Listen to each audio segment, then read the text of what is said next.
গাই জগল দেখো স্যার আমরা মসজিদ বানাই আর মসজিদের ডিজাইন ভাল লাগছে নি মসজিদ বানাই আর মসজিদের কারণ হচ্ছে মানে লংলি বস্তি মানে এখন বর্তমানে অগু ডালাইতে বইছে অগু ডালাইতে বইছে বর্তমানে মসজিদের মানে গাঁথনি আজি গেছে কম বেশ গাঁথনি আজি গেছে মানে খাম মানে শেষ হয়ে গেছে বেশ নাই চেনানি রাউন্ড মানে বাক্কা কটা রাউন্ড মানে এটা বাক্কা কটা রাউন্ড এখান মানে হয়েছে মানে সামনে সাইড মসজিদর গাঁথনি ভিতরে খালি ওখান রয়েছে আর সেই সাইডে গাঁথনি ওখান রয়েছে সেই সাইডে এখানে বানানি চলে মানে লংলি বস্তি বানানি চলে লংলি বস্তি মসজিদ বানানি চলে এটা বালা মিস্ত্রিটা আছে না নয় মানে ডিজাইনের কামও জানো যদি লাগে যদি মানে যোগাযোগ করতে পারবা মানে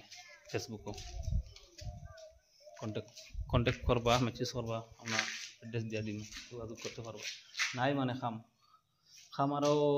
4-5 দিন করলে মানে গাঁথনি শেষ হয়ে যাব লাগে দিব অন্য প্লাস্টার